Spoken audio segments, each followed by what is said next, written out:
Hello, and welcome to Introducing Me. I'm your host, Sarah. I started this podcast to get to know other people and lifestyles while discovering more about myself.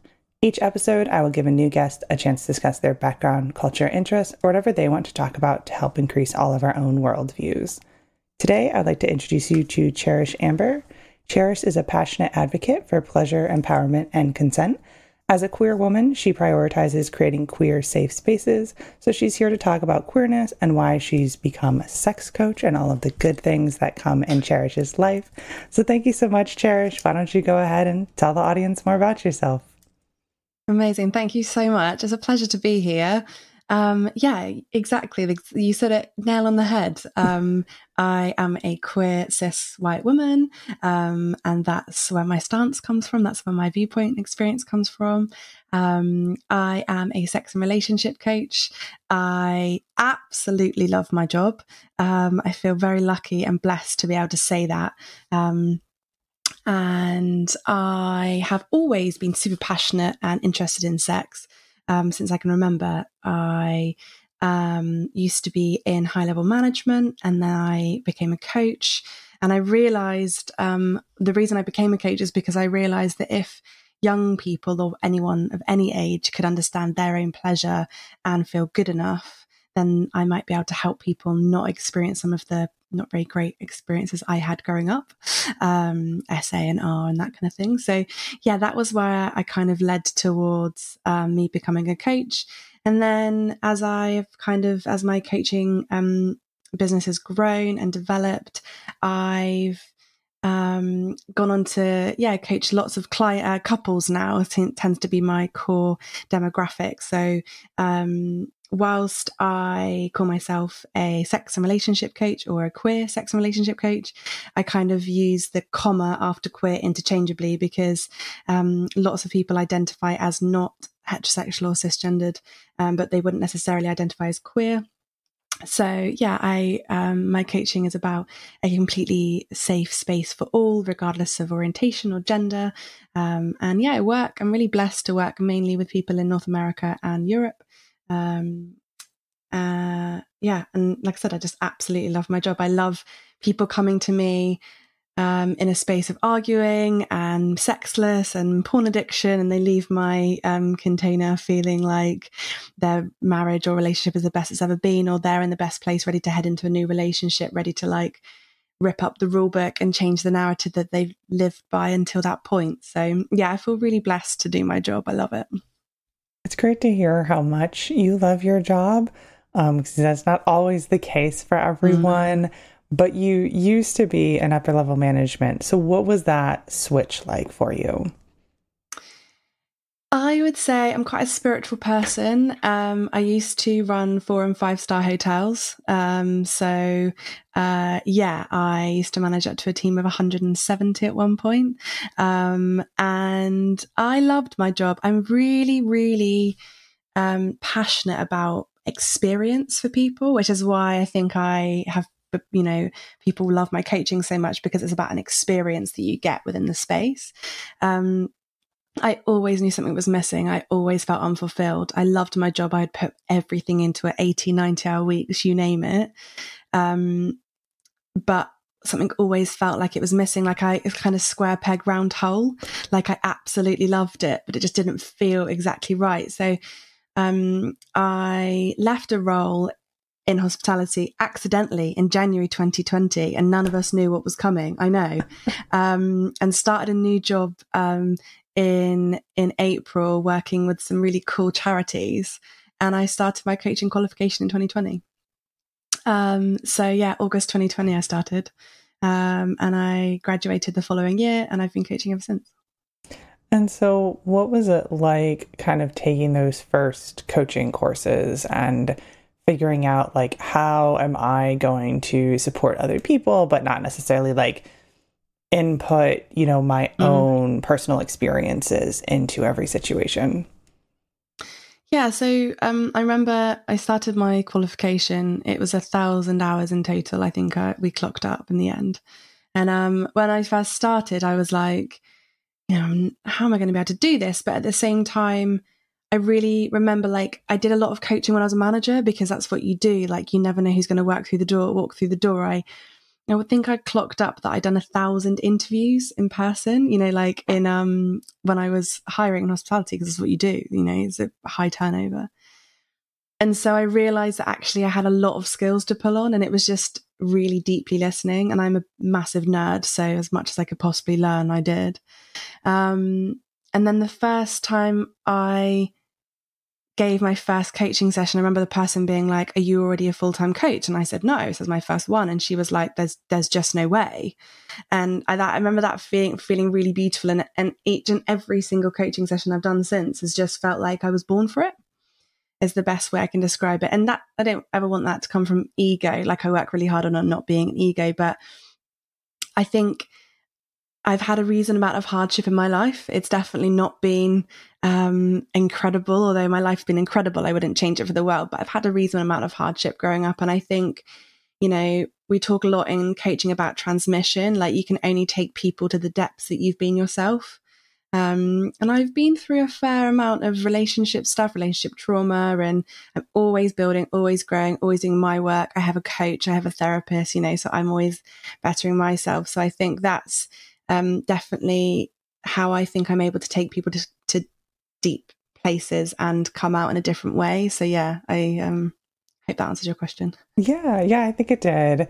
And, when you were first explaining your coaching and kind of the logistics of it with queerness, with your own queerness, how have you been able to give that safe space for everyone? But I think by doing my own work, really understanding where things like I may have habitual or inherent transphobia, and I'm really not afraid of work. I would say some people in the past have called me a bit of a process junkie. Like, if I find a stumbling block inside my, something, I'm like, right, let's do it. Let's journal, let's meditate, let's take it to therapy, book in a session, whatever it is, speak to my peers and go like that. So for that, I think creating that safe space, that's how I've been able to create more of a safer space, because I'm like, by doing my own work, I'm able to create acceptance for anyone, for all, if that makes sense. Because if someone comes in and I notice I've got a little bit of a something, a little bit of a challenge, or I'm like, oof, I notice a little bit of inherent judgment, I'm like, okay, let's go and work on it. So, and I learned really early, I was really lucky in my coaching qualification to, we were using genderless language really early on. And, we had a lot of training on microaggressions, racism, gender awareness, sexuality, and that kind of thing. And then also going on my journey in my queerness has been a radical shift. So yeah, there's that as well, So can you take us on that journey of your queerness?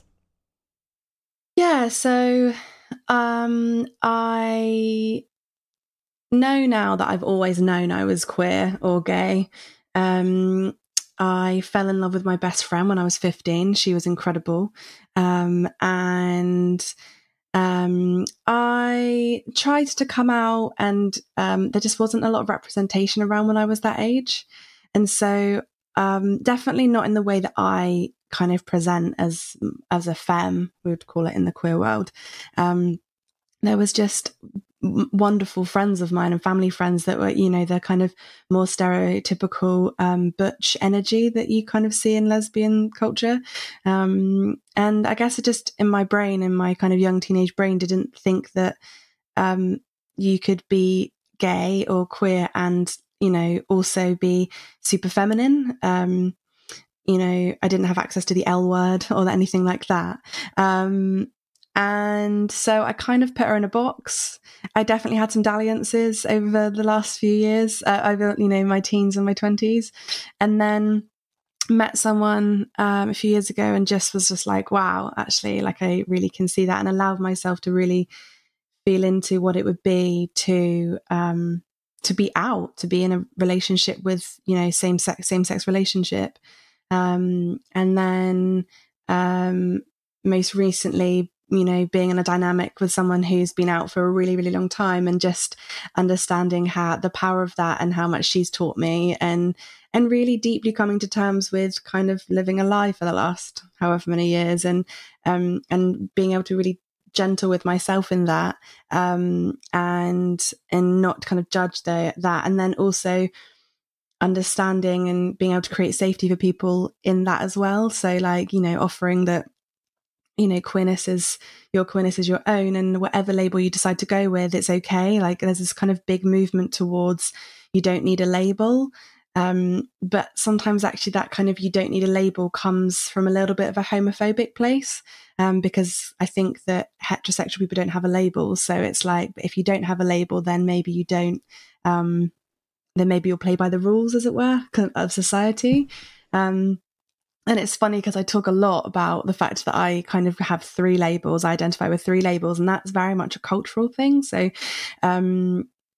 I identify as queer, but and this is just my stuff that I'm working through, but I identify as queer, but because I'm so femme presenting, often people assume that, I might be pansexual, or I might date anyone of any gender, and that for me isn't true. It's not my experience. So I say that I'm also gay, and that helps. But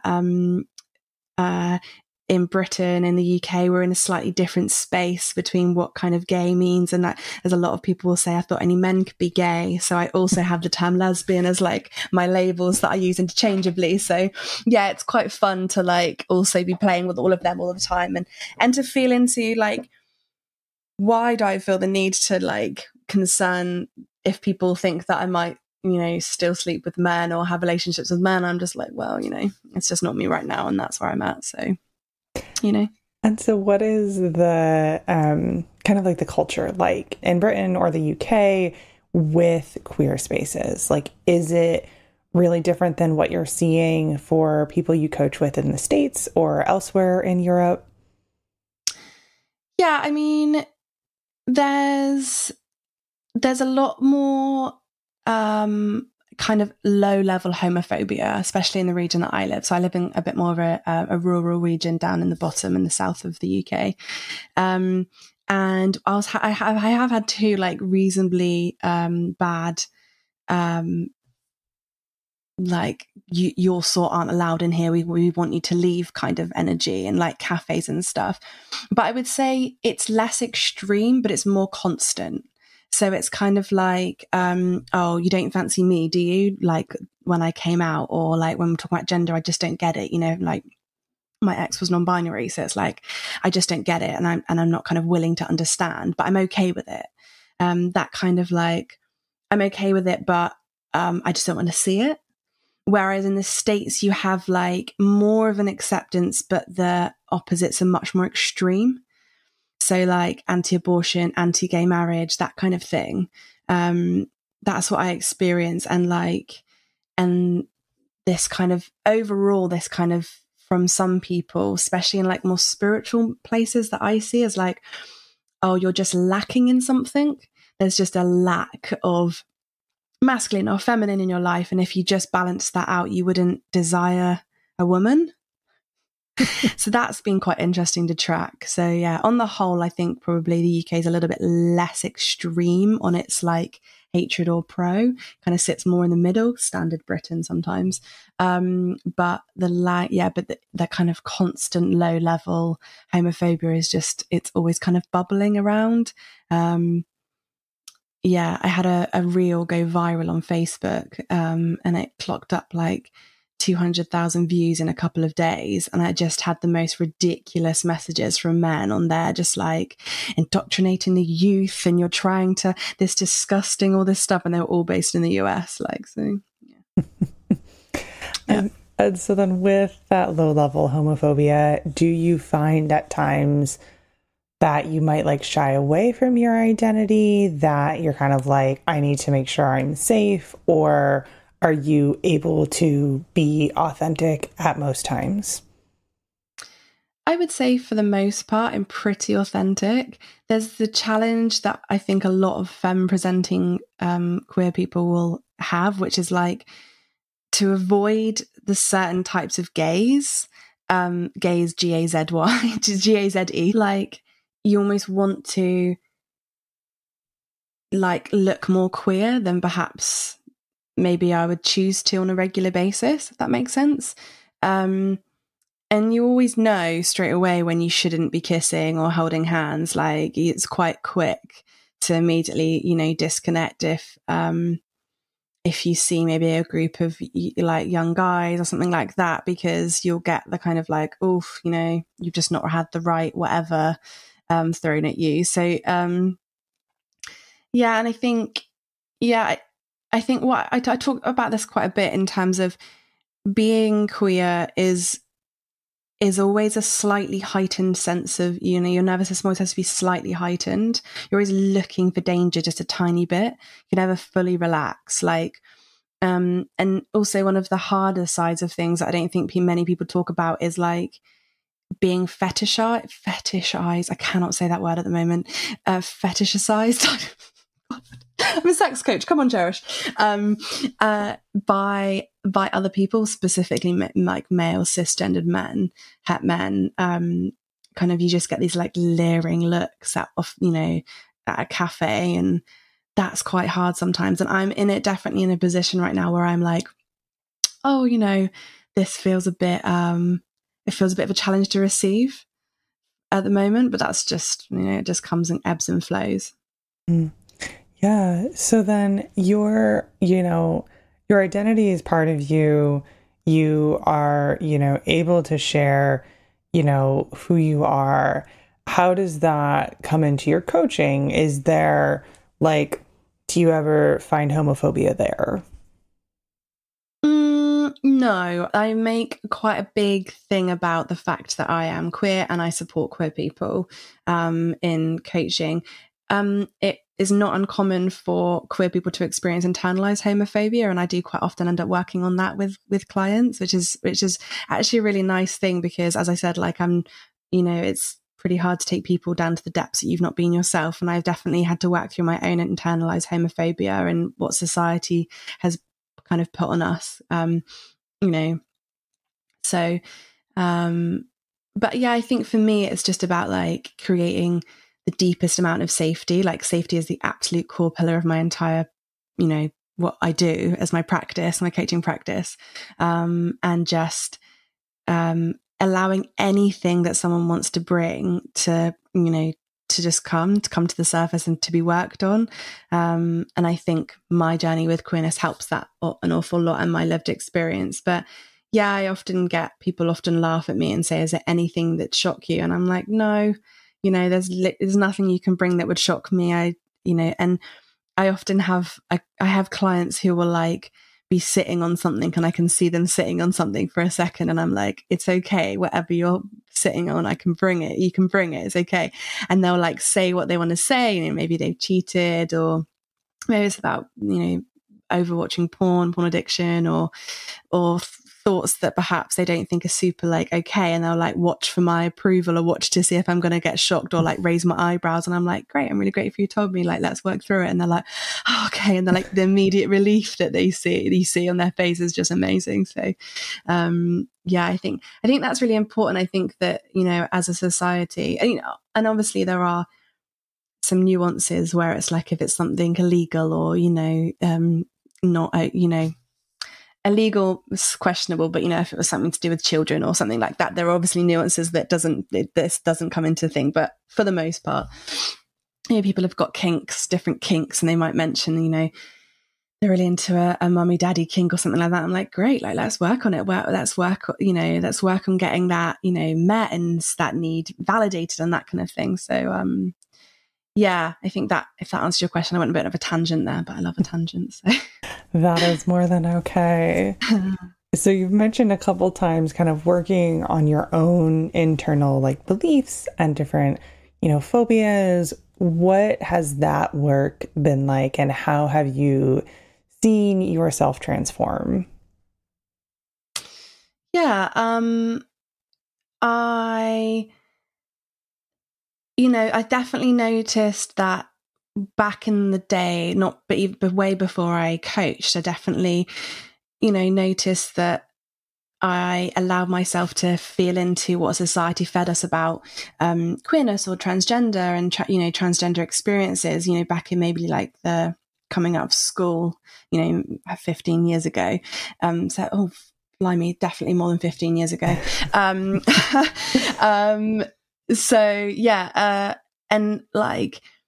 then realizing, having, spent more time, friends come out, that kind of thing. Okay, what does that look like? What's my internal voice saying right now? Let's look at the internal voice. Is that mine? And I'll do work, and I support coaching clients as well for this. Is like, the internal voice, where does it come from? Does it feel like yours? That'll be a process I do on myself. Does it feel like yours, or is it the voice of somebody else?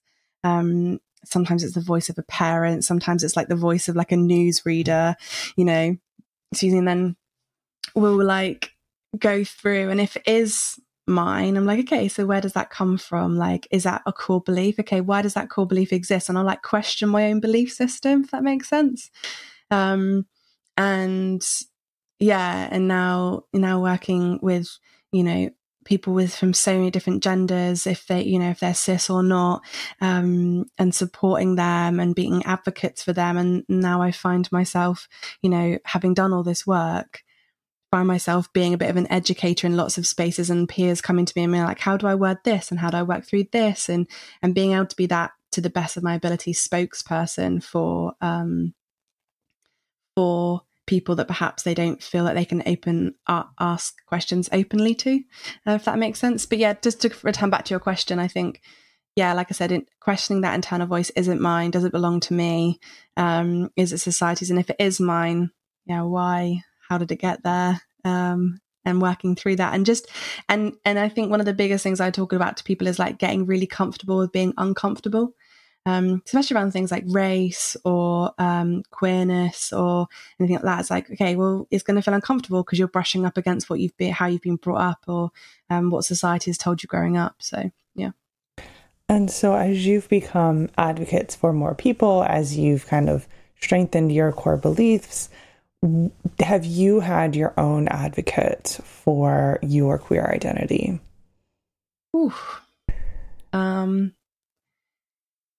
Yes, I think some a bit, but maybe less so, if I'm honest. Like, I do find myself being a little bit of a lone wolf. The person in my life has been out for so long that, she has a lot more lived experience. And so when I'm kind of come to her and be like, oh, I'm noticing this, or like I mentioned earlier about the male gaze, GAZE. I like it being a little bit confronting and a struggle. It's like she's in a space where she just like is able to really welcome me into that and be like, I really hear you, I really see you. So that's been really, really helpful. But I think, it's super important to get out and meet more queer people, because and it's something that I definitely, work on to the best of my ability. As I said, I live in a slightly more rural space, but it's interesting because as much as, allyship exists, there's also lived experience that you just can't quite understand if you don't have it. So it's always an interesting space to move in. But yeah, it's a great question. Probably less so than I would like, but I definitely have some people. Well, it's good that you have some people. And, as, you've worked on yourself and come into yourself, then it's kind of like you have those opportunities to realize, like, who do I want to surround myself with? So how in a rural area have you been able to find queer communities? Do you find yourself needing to venture out of the rural areas?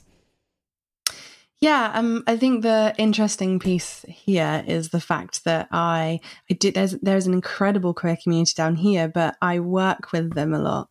So I work and I'm in my workspace. And so I have definitely found it difficult to kind of straddle the line between being in my work and being, I do support the Pride community down here, running a space called the Pleasure Zone, which is like free intimate support for 18 plus people, folk, and they can just come in and ask me anything about sex, love, pleasure, gender, anything. And So I have found myself, looking to kind of find people like me, my peers. There is a bit more branching out. I went to London for a really big lesbian night a few months ago, which was really good fun, and just meeting more people. There's a lot more vibrant community in London, and Bristol and everything like that. And I love the sensation of walking down a street in Bristol or London or Manchester, and it's just like anything goes. There's such a nice space. And I'm really lucky. I live in a university town where I live. So there's like a lot more diversity, which is super yummy. They're super young, super quirky, queer, out, like lots of diversity, which is nice. So but there's an age gap and all of those kind of things. So I think it's a bit of a mix, really, like, finding people through work, just, still speaking to friends, and then also a lot of online communities. And and there's a big community. I would love to think that I'll be traveling a bit more to places like Berlin next year, or the end of this year and next year, because there's so epic sex and queer communities over there. So I'd love to start to just get my toe in those places. So then when it comes to work, it's a way for you to also meet people, to connect with others who are similar to you.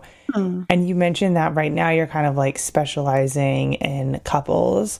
So, you have a wide array of topics that you cover. What do you think people need more of?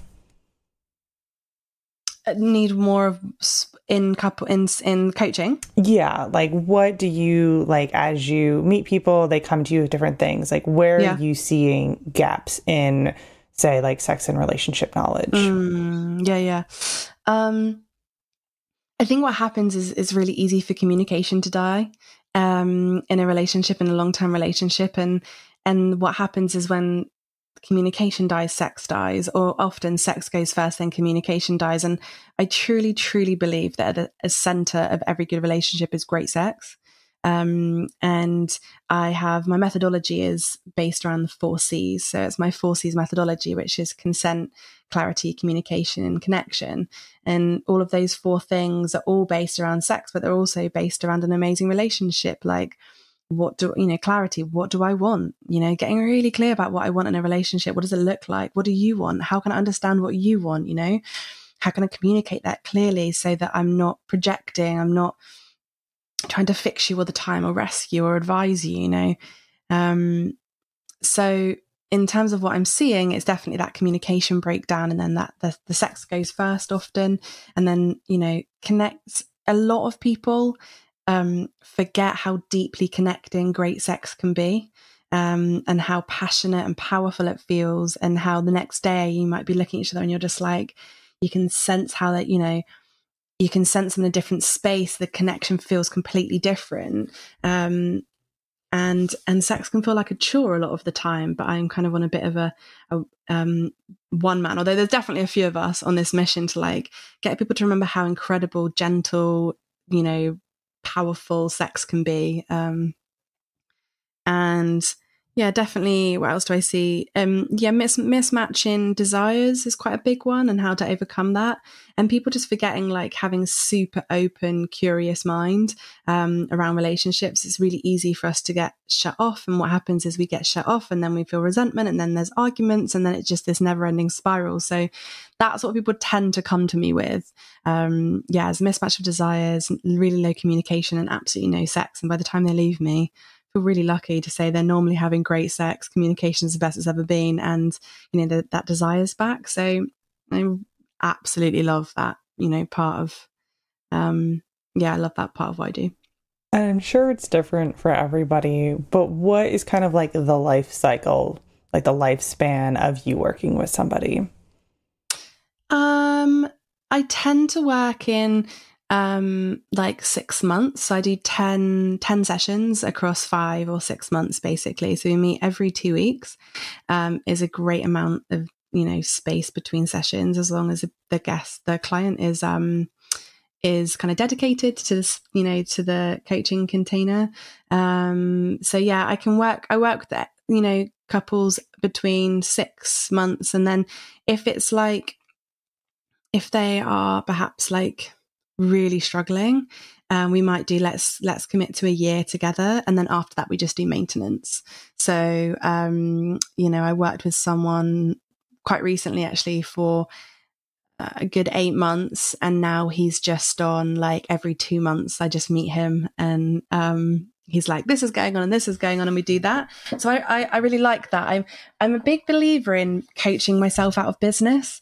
I think there's this kind of energy in some of the maybe less in integrity coaches that you should keep them on forever and ever. Coachees on forever and ever. And I want to coach people out of needing me. I want to coach, I want to have people be like, relationships are the best it's ever been. And now, oh, this thing caught us this week. Can we just jump on for a call with you? Yeah, no worries. Jump on for a couple of hours with me and we just dive into it. Does that make sense? So yeah, to answer your question again, probably work in blocks of 10. First block is 10 if people want to do that, but sometimes they want to come and do a couple and see how it feels. And then 6 months to 12 months, depending on where they're at, and then maintenance after that. Right. I think it's interesting to hear, the different philosophies. Like, your goal is they shouldn't need me. Like, let's get to that point. I think there's sometimes this fear of, if I start talking to someone about whatever it may be, a coach or a therapist, like, I'm going to be stuck with them for the rest of my life because, like, how are things going to change? Yeah, exactly. And also, like, space to change your mind, right? Like, I have an hour-long session with people free of charge, always, just to give them like insights into what I'm seeing in their relationship and how I think it could progress and how it could work. And if it's not a right fit for either of us, then we just say, no, it's not going to be a right fit. There's been times where I have accepted coaching clients, it's not felt right, and it's not quite fit. It's not been quite a right fit, and it's taken a little bit more time to maybe get into the sessions or whatever, and then it's fine. But I think it's super important that that everyone feels like, oh my god, yeah, because I want people to feel like they're coming and sitting on my sofa or my couch and and having a cup of tea and or a coffee. I guess I'm very British sometimes, and having a cup of tea and just being like, hey, come and tell me, like, let's work on this together. So yeah, I'm really passionate about it being a great fit for everyone, and coaching myself out of business. That's me being integrity, Yes. Now, your little quip right there about sometimes being too British. What is it like to connect with people from different cultures and coach with them, knowing that their personal experiences may be wildly different from yours? I work really hard I'll always do my homework beforehand. I'm really blessed that I've got friends in North America, in lots of different places in North America. So like sometimes in the past, they've like called me out for things. They're like, we would just never say that. I'm like, okay, that helps. So that's really helpful to have that outside of a coaching container. Like, for instance, I would never say, oh, we fell out. And I'm like, in Britain, like, to have an argument would be like, oh, we fell out. But it's a really British term. Or like to fancy someone. Like in Britain, we would say, oh, I fancy the pants off you. And in North America, like, just not there. Like, what? That doesn't even make sense. So that's been really helpful to have friends and ask questions. But also, like, my coaching clients in other parts of Europe where there is a bit more of a cultural divide, I'll do a lot of my own homework, and I'll also to make sure I'll speak to peers as well who are based in those cities or countries to make sure that I'm not missing anything. And then I have regular supervision. So I have supervision from my supervisor's been in the business for she's 70.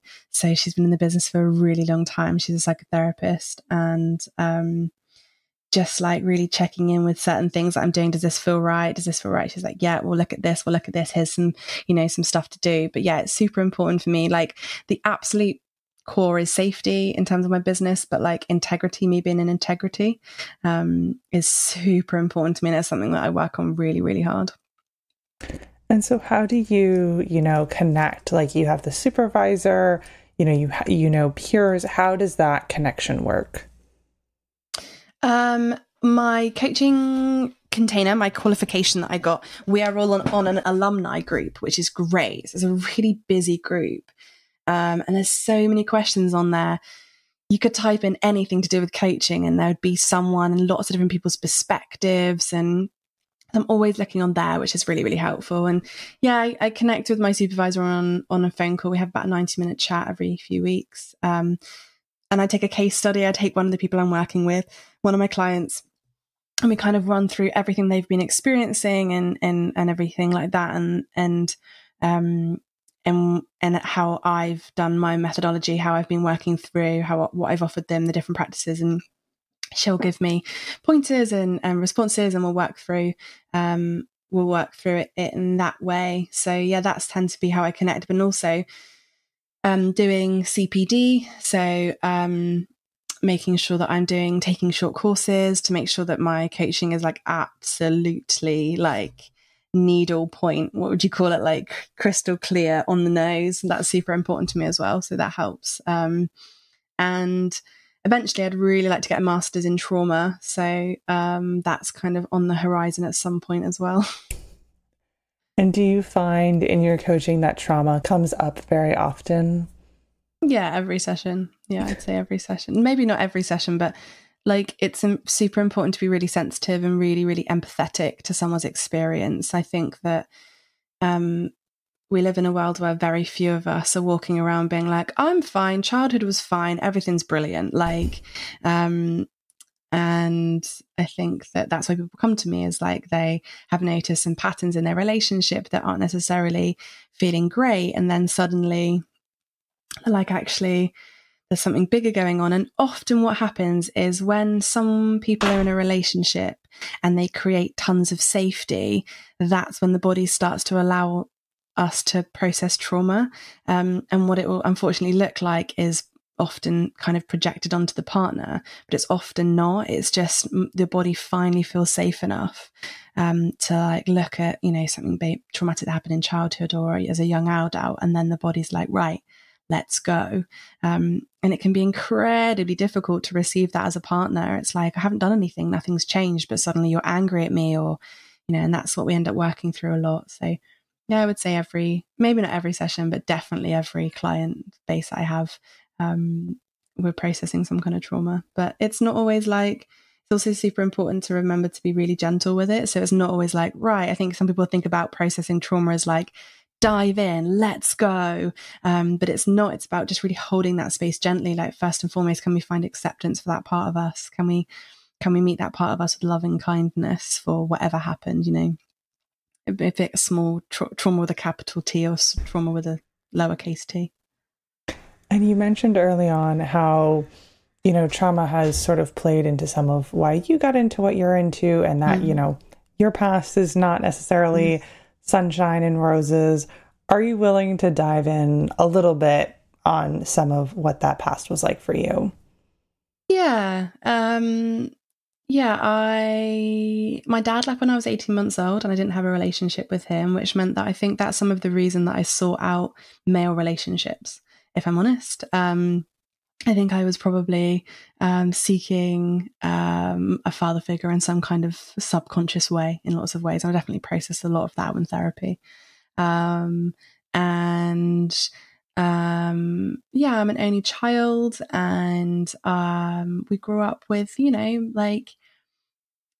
it wasn't super abundant. It wasn't bad, but it wasn't super abundant, which meant that, I was working early. I started work when I was 14, worked really, really hard. I was working a full-time job and doing school at the same time, which was definitely my choice. It wasn't through like needs must, as it were. But I've worked a lot. And then I had a couple of really not great partners. I've had some pretty abusive partners, to be fair, and I really worked through that and processed the kind of like unraveling of that.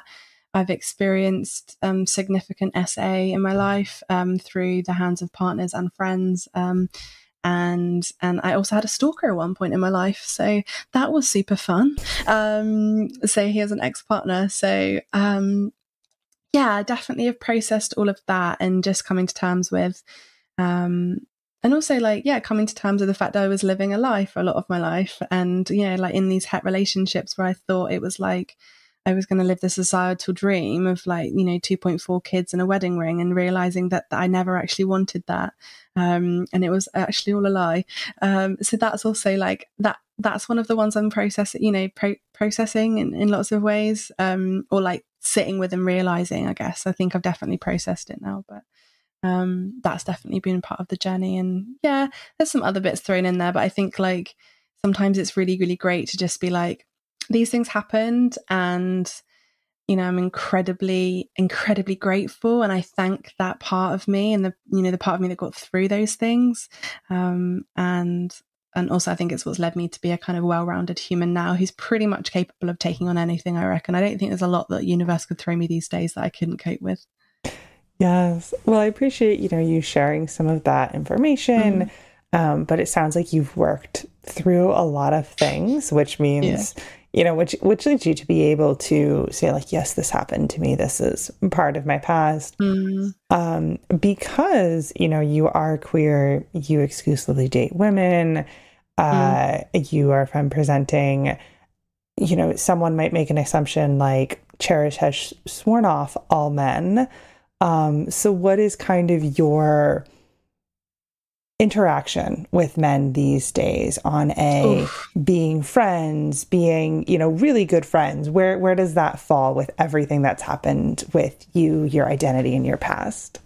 Oh, this is a great question. Oh, amazing. I think that I've got some incredible male friends. Two of my best friends in the entire universe are men. Completely platonic, never been anything else. Like, I have the most incredible man in my life, Ben, who is just my rock. He is without a doubt the closest thing I've got to a dad. He's my like, I need this, or what am I going to do? Or, I'm floods. How am I going to do my business? And, I helped, he wrote an incredible book, about sex for boys, for like, 16-year-old boys and up, which I was really, really blessed to have supported on. So he's like, he's just perfect. He's wonderful, and so I'm really grateful to have that kind of role model when I've had some like not very nice things happen with men in the past. And he's always the first one to be like, that's absolutely unacceptable, all of that kind of stuff. And I definitely think I've become a lot more aware of this sense of ownership that lots of men think they have over women. This kind of like feeling like anyone's fair game.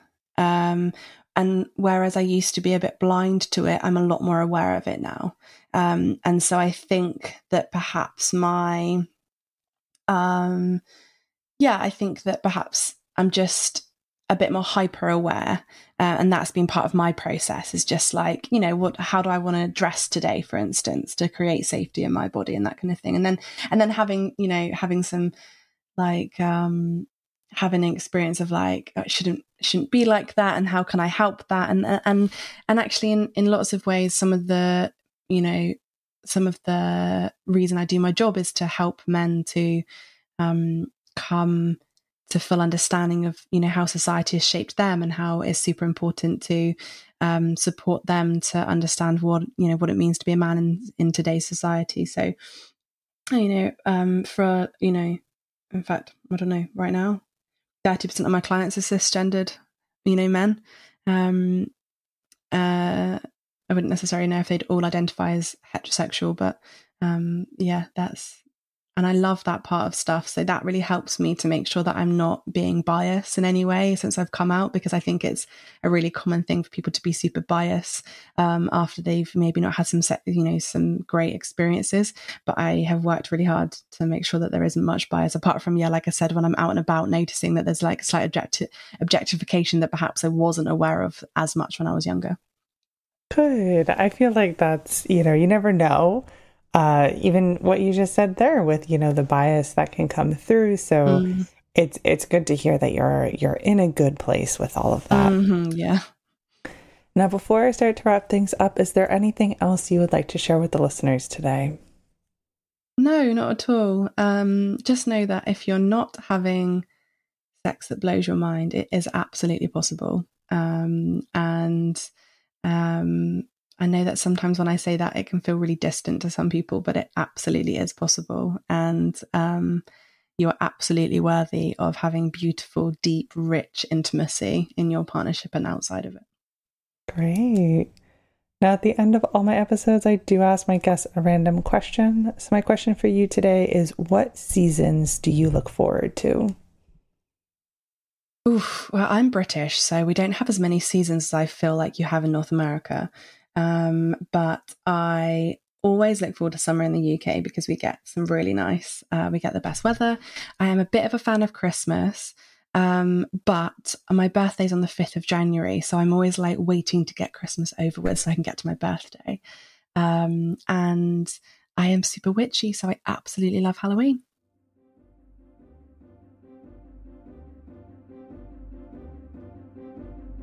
All right, that brings this episode to a close. So if you would like to connect with Cherish, her website will be in the description along with her Instagram.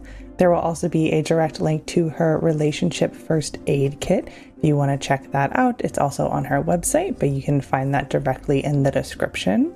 If you would like to connect with our podcast, our website is also in the description. It brings you to all of our past episodes, resources, and social media links from guests, along with our social media. We are on Instagram, Facebook, and LinkedIn. So if you want to go follow those pages, that support is always appreciated.